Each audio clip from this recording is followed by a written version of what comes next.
Hello, I'm Jibril19 and these are my attempts at a hardcore Nuzlocke of Pokemon Emerald using only green Pokemon. There are 12 green Pokemon that I can use in total, and the rules for the rest of the run are on the screen. For reference, I'm only going to count a Wurmple as an encounter if it does evolve into Dustox. For our starter, we only have one option, and we pick the green Trico that evolves into eventually the green Sceptile. And we use Trico to take out the Zigzagoon, save the Professor, and give him a silly name, Terrence, based on the fact that Trico begins with T. I do change the naming scheme later. We take Trico off to fight May and beat up on Torchic with Pound. And we get our first encounter with a Wurmple, which evolves into a Silcoon, which is useless to me.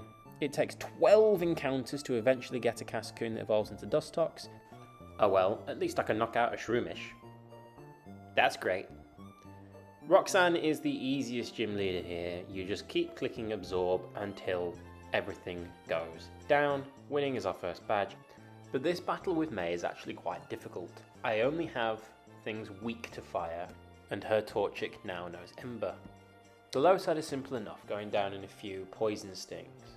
We Poison Sting twice before an Ember brings us low, forcing a swap onto Grovyle on an Ember. We Quick Attack, but then Torchic mercilessly takes us out, leaving us with just the Dustox to take out the Torchic. This is brutal, and I now only have Dustox to move on with, so I am forced to reset. I only had 2 encounters, well I only had 1 encounter left. There was no sense in continuing with this.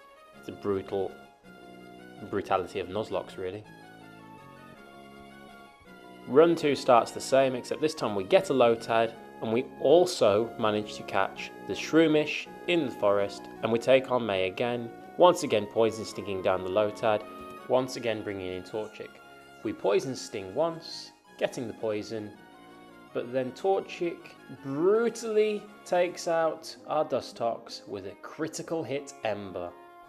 This is devastating, as Dustox is actually completely vital to beating Brawly, and without it, we are very unlikely to win this run.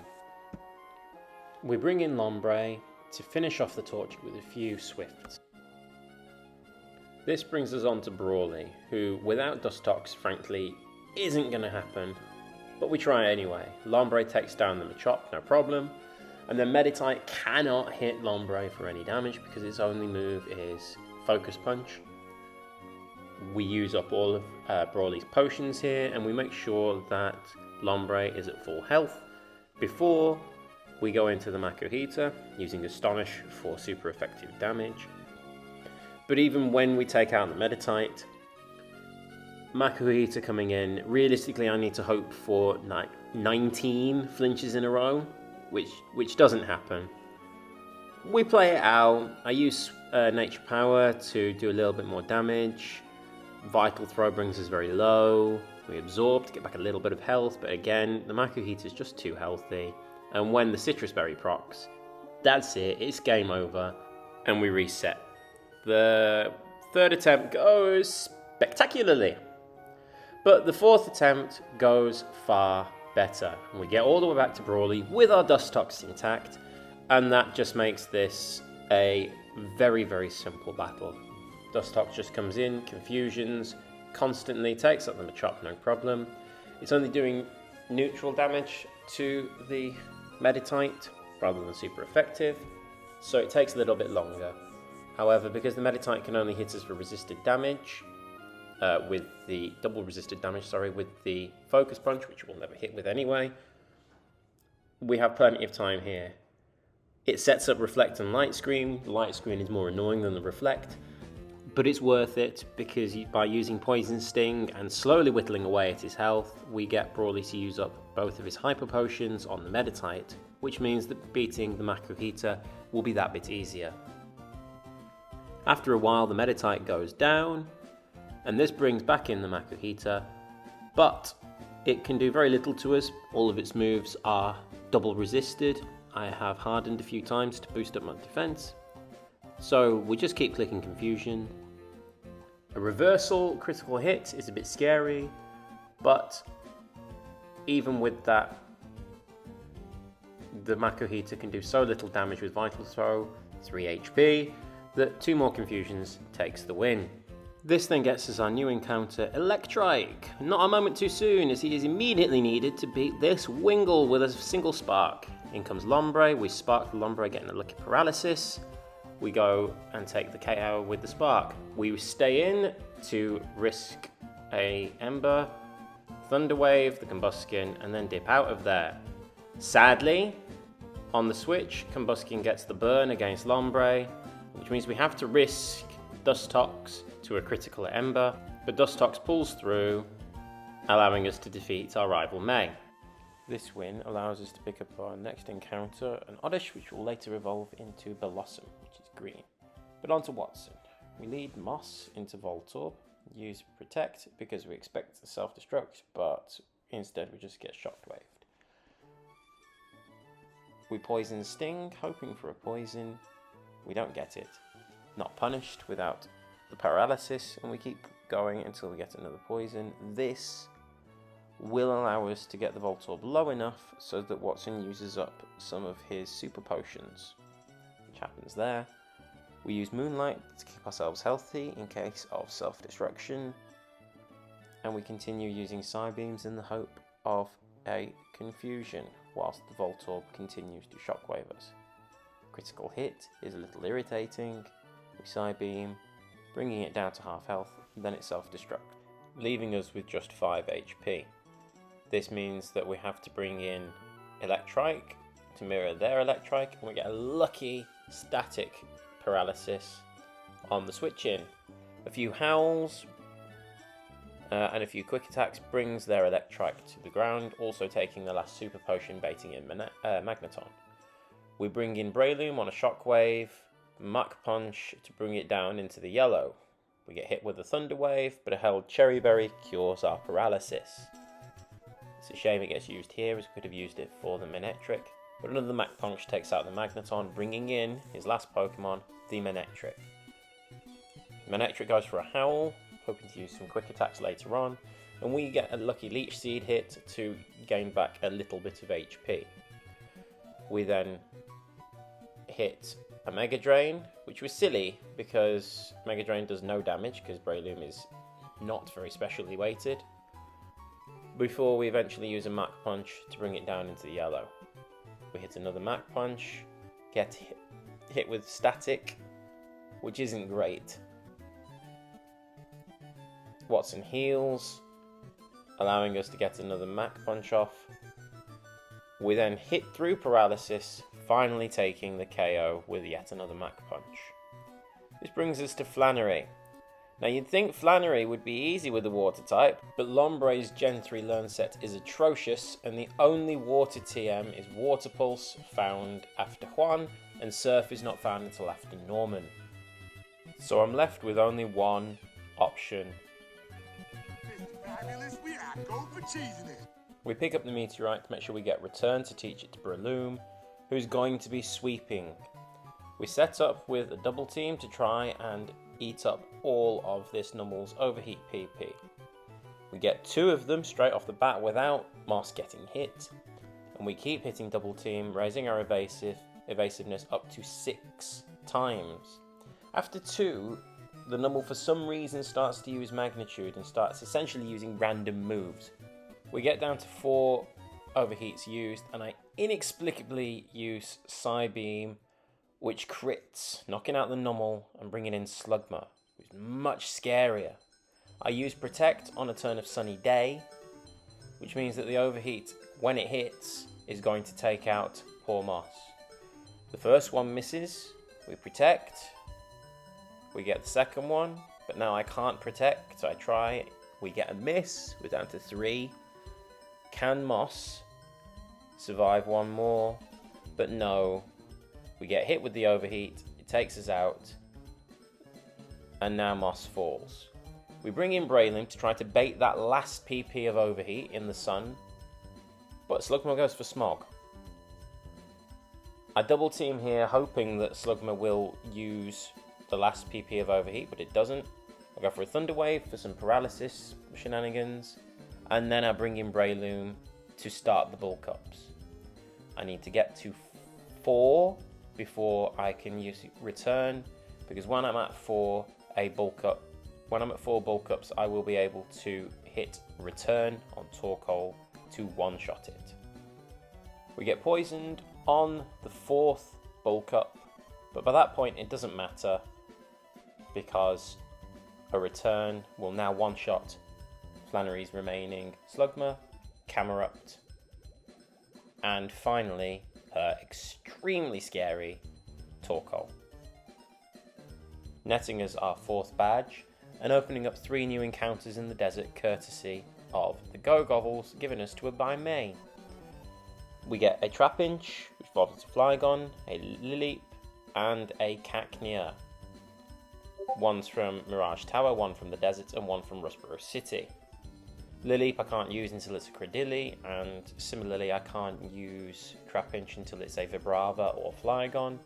However, they will both be potentially useful later on. On to Norman, whose normal types Breloom will counter. I need a few bulk ups in order to make sure that I can do enough damage to his Slacking. So I come in and I bulk up versus the Spinder twice. Spinder uses Psybeam and Tita Dance. A held Persim Berry will cure the confusion, allowing us to Mach Punch the Spinder, the Vigoroth, and the Linoon to one-shot them all in one shot. The Slacking poses more of a problem, but he loves to use counter, so I bulk up on the first turn expecting it, which he uses, and I then Mach Punch, which barely doesn't take him out. A Citrus Berry brings him up a bit, hopefully out of healing range, but no, Norman uses his Hyper Potion, so I Rock Smash this turn, bringing him down to half health, and then Mach Punch for the victory. This victory finally grants Lombre a water move in Surf and opens up a few new encounters, notably with the Tropius, a Grey Castform who has to live in the box, and a Kecleon who immediately be used against Winona. To lead, I lead in with my Electrike, who still can't evolve. We Thunderbolt and take out her Swablu. This will bait in Altaria, who knows Earthquake, and I don't have a sensible safe switch. Hunter goes down, allowing me to safely bring in Lombre, who knows Ice Beam. We fake out for some chip, take a huge Aerial Ace, and hit it with an Ice Beam for the one-shot. This brings in Pelipper, who threatens to KO, so I bring in Kecleon and tank a Supersonic. We hit through to hit a Thunderbolt, which brings in the Tropius. We hit through Confusion again to hit an Ice Beam, which doesn't quite one-shot because Kecleon's attack is atrocious. We take another Aerial Ace, Winona heals, and we hit another Ice Beam, having snapped out of Confusion. Still doesn't one-shot, so we have to endure another heal and hit with another couple of Ice Beams in order to take out the Tropius. This brings in Skarmory last, who, after using a Steel Wing, can no longer hit my Kecleon for any super effective damage, so I use Thunderbolt to bring it down into the yellow, and another Thunderbolt will seal the deal. And winners our 6th badge after Skarmory uses another Steel Wing for no damage. This brings us our final encounter from the Safari Zone and Natu, and takes us over to Tate and Liza, where Cacturn and Lombre take the field. Lombre chips the Xatu with a Fake Out. Claydol, for some reason, decides to Earthquake my 2 grass types, before Lime Feint attacks the Xatu to take it out in one shot, before it can set up any Calm Minds. This brings in Solrock. Claydol once again goes for Earthquake inexplicably against my 2 grass types. Solrock then sets up with a Sunny Day, which is slightly annoying because it means that the Surf that Lombre eventually throws into Claydol and Solrock does far less damage to Claydol than I was hoping. However, the Soul Rock is taken out, bringing in Lunatone. I switch out both Lombre and Cacturn because they're low. Unfortunately, what this means is I get to double up into Sceptile. Sceptile is now low enough where he is threatened by any number of attacks, so I bring in Blossom, hit a weak Magical Leaf against the Claydol, and get another double up into the Blossom, bringing him low. Fortunately, I stalled Blossom's evolution until after it had learned Moonlight, so a Moonlight in the Sun brings my health up to nearly full, well, to full because I now outspeed the Claydol and the Lunatone. Claydol once again inexplicably goes for Earthquake. The Calm Mind is very scary, but because I outspeed, and because Titan Lies waste a Hyper Potion on their Claydol, I can Sleep Powder the Lunatone and hit a weak Magical Leaf. The sunlight fades, so we are now slower than Claydol. However, since it keeps going for Earthquake, it doesn't do that much damage, although a critical hit's very irritating. Because the Lunatone's asleep, we double up into the Claydol. We get our own critical hit in return, before Tropius hits another weak Magical Leaf, bringing it into the orange. We get hit by another Earthquake. Fortunately, the Claydol was just out of healing range, which means that I can use Absorb and Magical Leaf to make sure that the Claydol is taken out, leaving only the Lunatone. This allows me to bring Cacturn back in, because Cacturn cannot be hit by Lunatone, who only knows Psychic as an attacking move.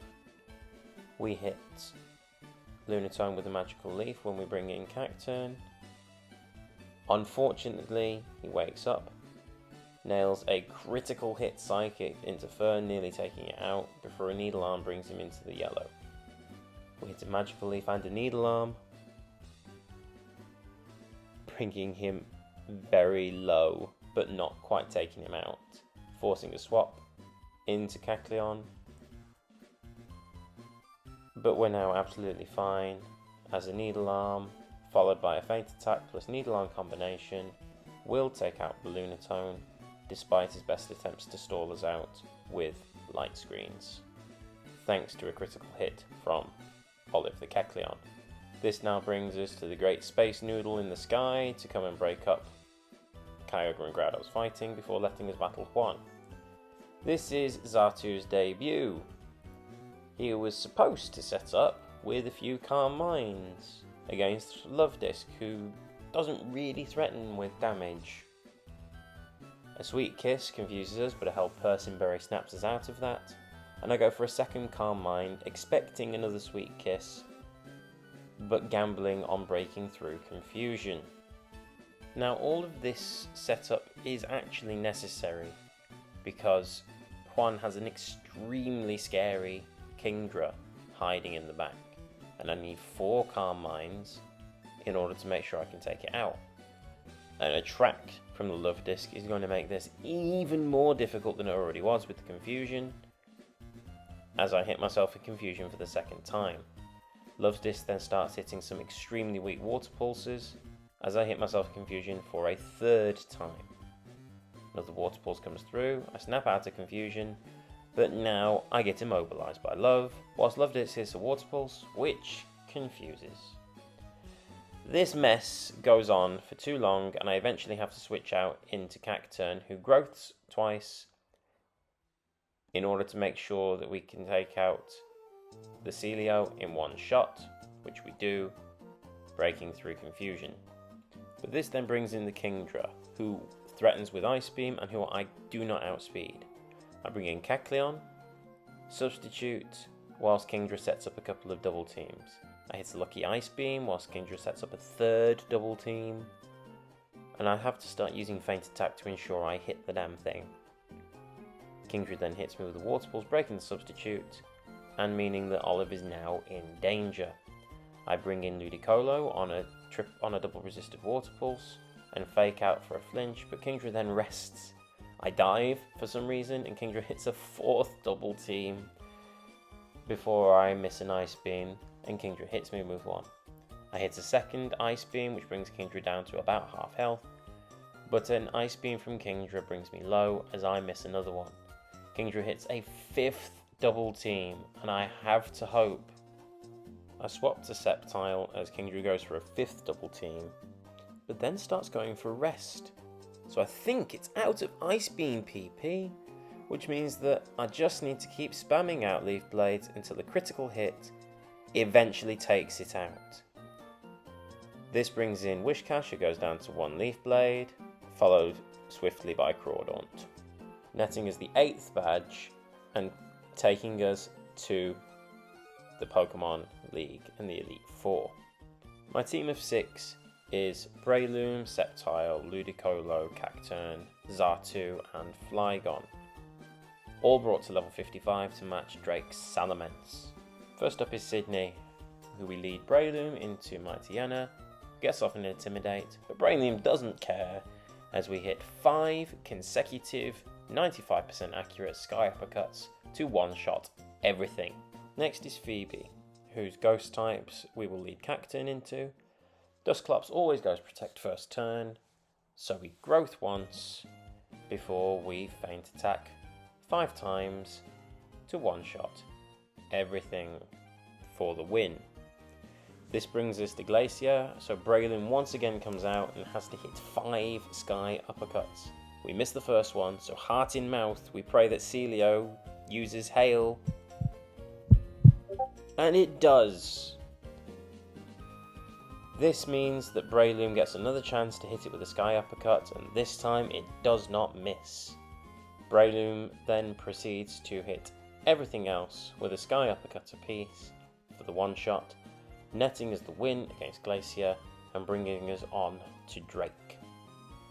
Drake is a lot more awkward, so we're going to have to go with the setup strat.